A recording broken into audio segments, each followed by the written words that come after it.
Adobong mani. Nasunog na. Umakyat kasi ako. Para kunin tong cellphone. Ayan. Nilagyan ko na yan ng asin.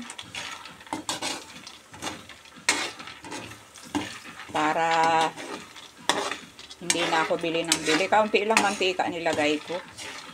Alam nyo ba, nagbenta kaya kami noon ng mani. Dami namin naging negosyo nung araw. Kami ni Emily nang mawalan kaming trabaho. Ice candy. Salad na ice candy. Pinagtsatsagaan namin ipasok sa plastic yung mga sangkap ng salad. Pero nakabalot sa ice candy. Yung malaking pambalot. Kasi benta namin nung 5 piso. Ang ice candy, 2. Nabot kami nun madaling araw, kakagawa ng ice candy. Kasi siyempre sa araw, nagtatrabaho kami ng kung ano-ano na lang ginagawa namin pag-araw.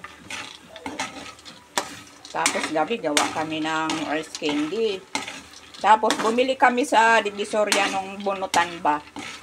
Pagka yung bata bumunot at nabuklo, bigyan namin isang mani. Para hindi naman siya malungkot. Ako tigaluto ng mani.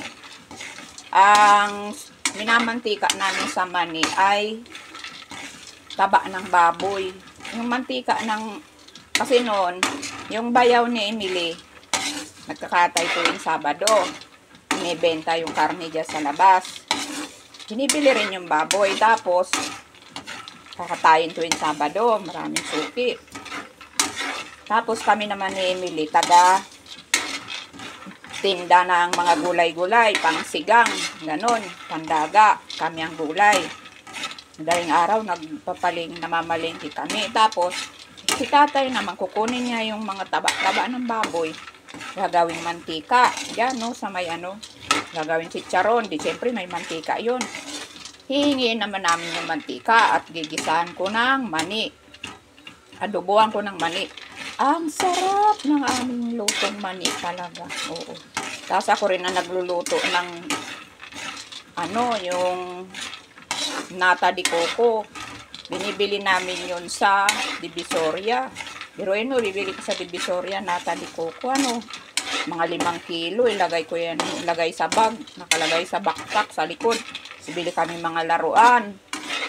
Mga laruan na yun, bebenta yun sa mga bata. Doon na rin kami bumibili nung bunutan. Kung ano-ano naman alaman nung palabunutan na yun. Basahan pa ata ginagawa namin yun. Kasi mayroon na kami suki na asawa ng katrabaho namin. Pag kumuha dito ng basahan halos wala kaming tulog. Pag sinabi ganitong kilo ang kailangan makuha nila ng madaling araw. Halos wala kaming tulog kasi ipapak pa yun. Tatali-tali pa yun.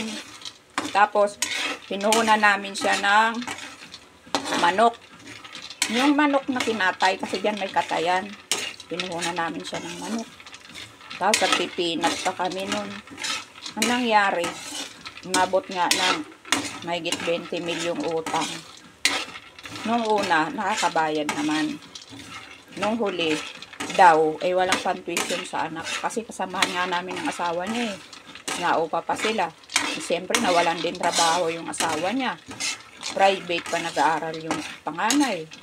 Dalawa lang naman anak nila. Tapos yun, di sila nakabayad sa amin. Di natigil siyempre yung basahan namin nun. Kaya kami nanahit ng panty. Yun nga, nagsangla kami ng alahas namin. Pinuhunan namin sa panty at sa brief. Pwede na siguro to. Pangit naman yung pagsunog.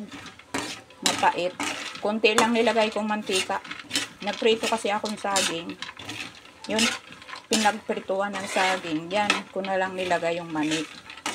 Ayan, baka mag-init ang telepono ko at napakalapit sa kawali. Maraming salamat. Thanks for watching. Team Kabungal. Ayan, thank you very much. Ate Trixie, bye.